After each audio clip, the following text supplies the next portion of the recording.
மூசிக வாகன மோதகஸ்த சாமரகர்ண விளம்பின சூத்திர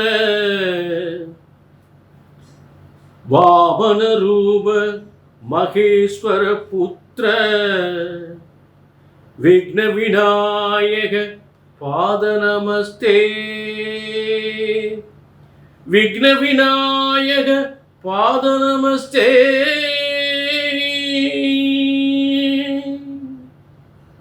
அனைவருக்கும் கோடான கோடி நமஸ்காரங்களை. பிரம்மசக்தி சித்தர் வாக்கு ஜோதிடர் உங்களை எல்லாருக்கும் கோடான கோடி நமஸ்காரங்களை தெரிவித்துக் கொள்கிறேன். எல்லாரும் எப்படி இருக்கீங்க?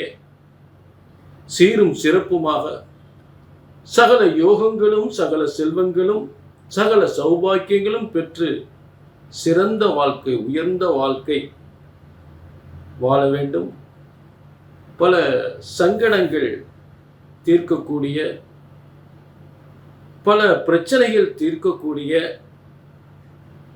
இந்த வார பலன்கள், உங்களுடைய சோதனைகள், வேதனைகள், பிரச்சனைகள், கடந்த கால பிரச்சனைகள், என்ன பிரச்சனைகளை சந்தித்தீர்கள், அதற்கு என்ன தற்போது என்ன ஒரு கிரகத்தினுடைய அமைப்பு உங்கள் குடும்பத்திற்கும், உங்களுக்கும், உங்கள் தொழிலுக்கும், குடும்பத்திற்கும், உங்கள் வருமானத்திற்கும் எந்த அளவுக்கு ஒரு மாற்றம் ஏற்பட போகின்றது, குடும்பத்தில் அமைதி சந்தோஷம் நிலவுமா, நல்ல மாற்றங்கள் ஏற்படுமா, இந்த வார கிரக அமைப்புகள், இது வாரப்பலன் பார்க்க போகிறோம்.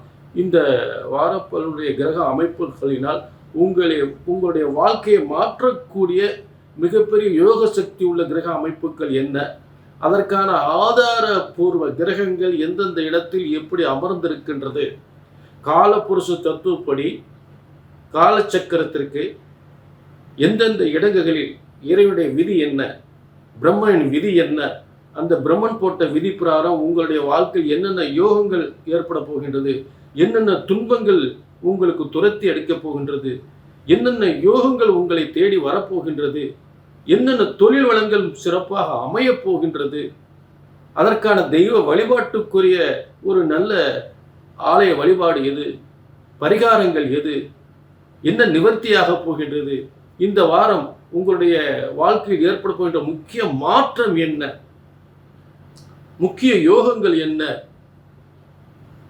உங்களுடைய துன்பங்கள் எல்லாம் விலகுமா, பிரச்சனைகள் தீருமா, இந்த வாரத்தின் எதிர்காலம் எப்படி இருக்கும் என்று ஆதாரப்பூர்வ கிரகங்களுடைய ஆதாரப்பூர்வ விளக்கத்துடன் இந்த வார பலன்கள், அதாவது பார்த்தீங்கன்னா புரட்டாசி 6 முதல் புரட்டாசி 12 வரை, புரட்டாசி 6 முதல் புரட்டாசி 12 வரை, செப்டம்பர் 22/9/2025 முதல் 28/9/2025 வரை இருக்கக்கூடிய வார பலன்கள். இந்த வார பலன்கள் அற்புதமாக இந்த வாரம் உங்களுக்கு எப்படியெல்லாம் யோகங்கள் அமையப் போகின்றது என்பதை சிறப்பான முறையில் பார்க்க போகிறோம். இதில் என்ன பிரச்சனைகள், என்ன தீர்வுகள், என்ன பரிகாரங்கள் அப்படின்றத நம்ம தெளிவா ஒரு அற்புதமான இறைவனுடைய வரம் தரும் வார பலன்களாக பார்க்க போகிறோம். புரிஞ்சுட்டீங்களா? ஆக இது திரும்பவும் உங்களுக்கு சொல்லக்கூடிய விளக்கம் இதுதான். இது பிரம்மசாஸ்திரப்படி பிரம்மனால் உருவாக்கப்பட்ட ஒரு பிரம்ம வேத ஜோதிட சாஸ்திரம். இது பொது பலன். கோடான கோடி என் தமிழ் மக்கள் அனைவருக்குமே திரும்ப திரும்ப ஒரு விளக்கம் கொடுக்குறேன். இதெல்லாம் ஒரு பொதுவான பலன். ஆனால் 170% 80% அப்படியே நடக்கும். ஏனென்றால் ஒவ்வொரு கிரகங்கள் எப்படிப்பட்ட ஒரு அமைப்பில் எந்த யோகத்தில் எப்படி அமர்ந்திருக்கின்றது என்பது ஆதாரப்பூர்வ விளக்கத்துடன் ஒவ்வொரு கிரகத்தினுடைய தன்மையும் விளக்க கடமைப்பட்டிருக்கிறேன். இதை நீங்கள் சரியாக புரிந்து கொண்டால் உங்கள் வாழ்க்கையில் வெற்றி நிச்சயம், வெற்றி நிச்சயம். இந்த நிகழ்ச்சியின் மூலம் கண்டிப்பாக தோல்வி என்பது கிடையாது. நிச்சயம் உங்க வாழ்க்கையில் பல வெற்றிகளை அடையக்கூடிய நல்ல யோக பலங்கள் நிச்சயமாக உண்டு. புரிஞ்சுட்டீங்களா?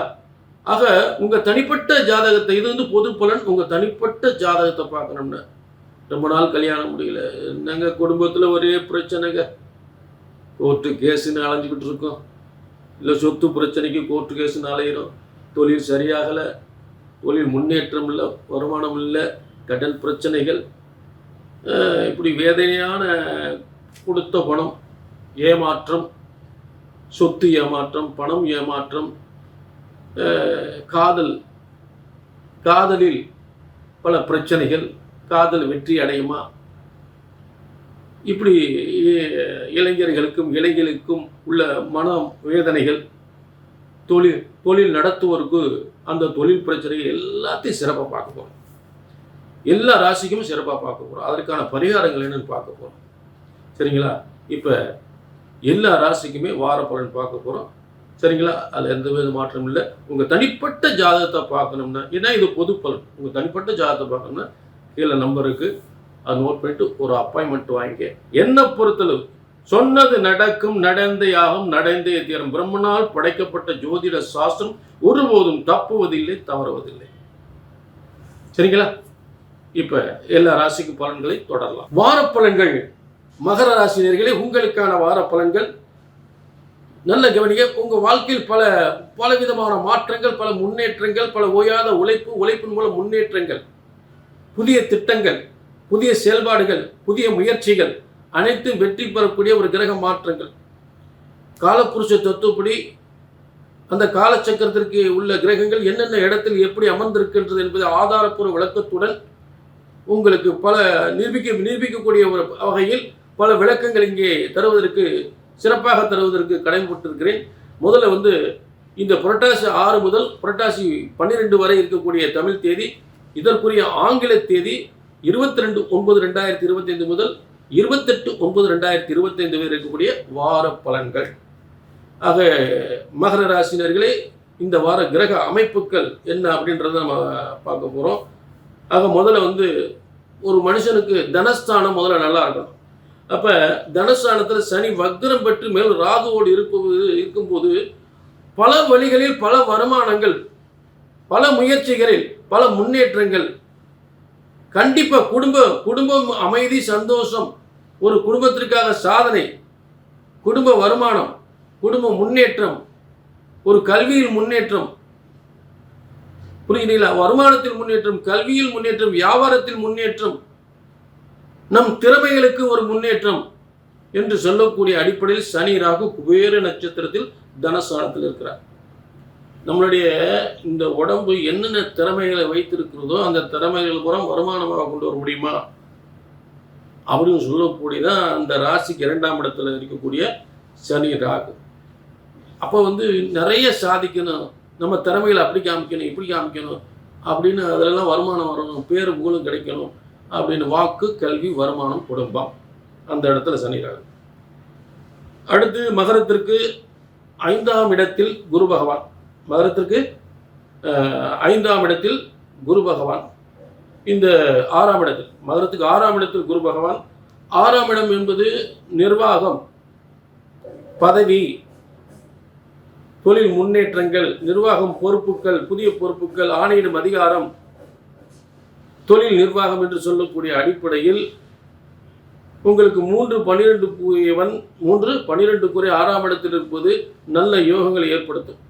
அதில் கெட்டவன் கெட்டிடும் ராஜயோகம். ஆக குரு மகரத்தில் இருக்கக்கூடிய அந்த 6ஆம் இடத்தினுடைய யோகங்கள் நல்ல தொழில் முன்னேற்றத்தையும் பதவி முன்னேற்றத்தையும் ஏற்படுத்துமே தவிர எந்தவித குறைபாடும் ஏற்படுத்த போவதில்லை. அதில் மாற்றம் இல்லை. அடுத்து மகரத்திற்கு 8ஆம் இடத்தில் சுக்கிரன், அதாவது 4-10 8ஆம் இடத்தில் சுக்கிரன் இருக்கும் பொழுது சிலருக்கு உத்தியோகத்தில் இடம் மாற்றம், உத்தியோகத்தில் ஏதாவது பெண்களால் இடையூறுகள், பெண்களால் உயர்ந்த அதிகாரிகள், பெண் அதிகாரிகளும் உயர்ந்த மனிதர்களாலும் ஏதாவது இடையூறுகள் ஏற்படுறதுக்கு, கொஞ்சம் முன்னேற்றங்கள் ஏற்படுறதுக்கு, வீண்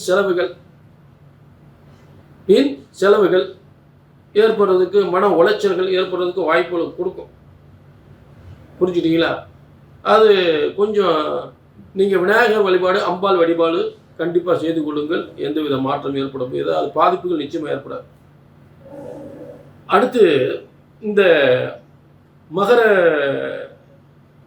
ராசிக்கு 9ஆம் இடம் ரொம்ப, அதாவது இத்தனை பிரச்சனைகள், சில பிரச்சனைகள் இருந்தாலும், அதாவது ஒன்னே ஒண்ணுதான், சுக்கிரன் கேதுவோடு சேர்ந்து இருப்பது நமக்கு 4-10க்குரியவர் 8ஆம் இடத்தில் இருக்கக்கூடியதுதான் நமக்கு ஒரு சிறப்பில்லாத அமைப்பு.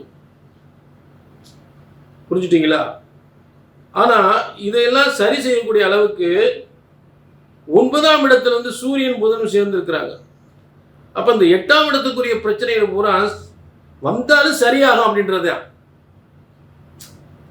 வந்தாலும் சரியாகும் அப்படின்னு அடுத்த ஸ்டெப். அப்ப ஒரு படி இறங்கும்போது லேசா தடுக்குது, அதுல ஏதோ ஒரு சின்ன இறையூறு, அடுத்தபடி ஸ்ட்ராங்கா வைக்கிறோம் இல்லையா? ஒரு படி ஏறான், ஒரு படியில கால் இடறத பார்த்தோன்னே வலிக்குது லேசா, அடுத்த படியை கவனமா வைக்கிறோம். அந்த மாதிரி தான் அடுத்தபடியே சூரியனும் புதனும் சேர்ந்து, புதன் அங்க ஆட்சி, உச்சம், மூலத்திரிகோணம், இத்தனை அம்சங்களும் இருக்கு அங்க. பொதுவா எல்லா கிரகத்துக்கும் ஆட்சி உச்சம் இருக்கு இல்லையா? அப்ப புதனுக்கு அந்த இடம் உச்சம் கிரகம் எங்க இருக்கு, உச்ச இடம் அங்க இருக்கு. ஆட்சி இடம் மிதுன ராசி, உச்சம் பெறுகின்ற இடமும் மூலத்திரிகோணமும் இந்த கன்னி ராசி தான். அப்ப இத்தனை சிறப்பு அம்சங்களோடு பாக்கியஸ்தானத்தில், மகரத்துக்கு பாக்கியஸ்தானத்தில் சூரியனும் புதனும் சேர்ந்திருப்பது அந்த 8ஆம் இடத்தினுடைய பிரச்சனைகள்லாம் கண்டிப்பா தீரும். வருமானத்திற்கு, முன்னேற்றத்துக்கு, பிரச்சனைகளுக்கு எந்த தடையும் ஏற்பட அது வெற்றி பெறக்கூடிய நிலையை உருவாக்கும் என்பதுதான் இந்த யோகம். உயர்வு நிச்சயமாக ஏற்படும், பிரச்சனைகள் தான் உயர்வு நிச்சயமாக ஏற்படும். புரிஞ்சுட்டீங்களா? அடுத்து மகரத்திற்கு 10ஆம் இடத்தில் செவ்வாய் இருக்கார். 10ஆம் இடத்தில் செவ்வாய், 10ஆம் இடத்தில் செவ்வாய் இருந்தால் என்ன அப்படின்னு கேட்டிங்கன்னா, இந்த பூமி சம்பந்தப்பட்ட தொழில் பார்க்குறவங்க, வாகனம் சம்பந்தப்பட்ட தொழில் பார்க்குறவங்க, அவங்களுக்கு முன்னேற்றம் ஏற்படும். சிலருக்கு சகோதரரால் இடையூறு, இப்போ இந்த மாதிரி செஞ்சியே, இந்த மாதிரி ஒத்துக்கிட்டே, இப்போ எனக்கு அதை செய்யலையே, இந்த வீட்டு பிரச்சனையில் இந்த மாதிரி நீ எனக்கு நடந்துக்கிட்டே அப்படின்னு ஏதாவது பூமி இடம் சம்பந்தப்பட்ட ஒரு சகோதர உறவுகளால் சில பிரச்சனைகள் ஏற்படும், அது உண்டு. அப்போ முருக வழிபாடு, முருகனுக்கு பாலாபிஷேகம் செய்து கொள்வது, இதை நீங்கள் சரியாக செஞ்சு இந்த பிரச்சனை நிச்சயம் வர்றதுக்கு வாய்ப்புகள் இல்லை. புரிஞ்சுட்டீங்களா? ஆக இந்த வாரத்தினுடைய வார பலன்கள் இதுதான், ஒரு சிறப்பு அம்சங்கள். புரிஞ்சுட்டீங்களா? நல்ல யோக பலனும் உங்களுக்கு தெளிவாக பார்த்தாச்சு, பாதகமான விஷயத்தையும் சொல்லியாச்சு. ஒரே திரிகோணத்தில் கிரக வலிமையாக இருந்தால் எத்தனை இடையூறு வந்தாலும் வெற்றி அடையலாம். கேந்திர திரிகோணங்களில் கிரகங்கள் வலிமையாக இருக்கும் பொழுது மற்ற இடத்துல எவ்வளோ பாதிப்பு இருந்தாலும் நல்ல ஒரு முன்னேற்றங்கள் நிச்சயமாக ஏற்படும், அது உங்களுக்கு உண்டு. ஆக இது மகர ராசினருக்கு இது பொது பலன். உங்களை தனிப்பட்ட ஜாதகத்தை பார்க்கணும்னு, கல்யாணம் முடியல, வேலை இல்லை, அரசாங்க வேலை இல்லை, கணவன் மனைவிக்குள்ள பிரச்சனைகள் அப்படின்னு ஏதாவது எப்படினாலும் பிரச்சனை இருந்தால் கீழே நம்பருக்கு நோட் பண்ணிட்டு ஒரு அப்பாயின்மெண்ட் வாங்கிக்கோங்க. சரிங்களா? மீண்டும் ஒரு நல்ல நிகழ்ச்சியில் உங்களை எல்லாம் சந்திக்கும் வரை உங்களிடமிருந்து விடைபெறுவது 18 சித்தர்களும் முனிவர்களும் உருவாக்கிய சித்தர் வாக்கு ஜோதிடர் பாலச்சித்தர். நன்றி, வணக்கம்.